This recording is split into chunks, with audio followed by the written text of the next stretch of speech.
வணக்கம் மக்களே, நீங்கள் இணைந்து கொண்டிருப்பதை யாழ் தமிழ் செய்திகளோடு. யாழில் 21 நாட்களில் 208 பேருக்கு டெங்கு. யாழ் மாவட்டத்தில் டெங்கு நோய் தாக்கம் சடுதியாக அதிகரித்துள்ளதாகவும் கடந்த 21 நாட்களில் மாத்திரம் 208 டெங்கு நோயாளர்கள் என காணப்பட்டுள்ளதாக யாழ் பிராந்திய சுகாதார சேவைகள் பணிப்பாளர் ஆறுமுகம் கேதீஸ்வரன் தெரிவித்தார். யாழ் மாவட்ட செயலாளர் மருதலிங்கம் பிரதீபன் தலைமையில் மாவட்ட செயலகத்தில் வெள்ளிக்கிழமை இடம்பெற்ற டெங்கு கட்டுப்படுத்தல் விசேட முன்னாயத்த கலந்துரையாடலின் போதே இவ்வாறு தெரிவித்தார். யாழ் மாவட்டத்தில் கடந்த வருடங்களுடன் ஒப்பிடுகையில் இவ்வருடம் டெங்கு நோய் தாக்கம் கட்டுப்பாட்டில் உள்ள நிலையில் கடந்த 2 மாதங்களாக சடுதியான அதிகரிப்பை காட்டுகின்றது.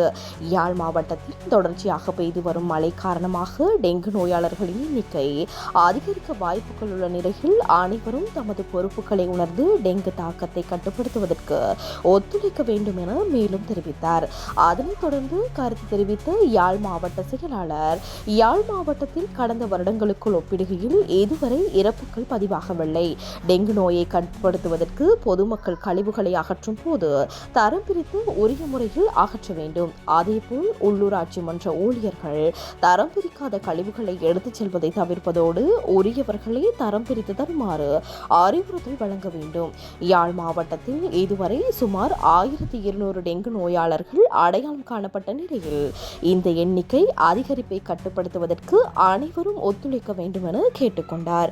குறித்த கலந்துரையாடலில் வடமாகாண சுகாதார பணிப்பாளர் சமன் பத்திரன, பிரதேச செயலாளர்கள், உள்ளூராட்சி மன்ற தவிசாளர்கள், பொது சுகாதார பரிசோதகர்கள், போலீஸ் உயரதிகாரிகள் மற்றும் இராணுவ உயர் அதிகாரிகள் என பலரும் கலந்து கொண்டிருந்தனர்.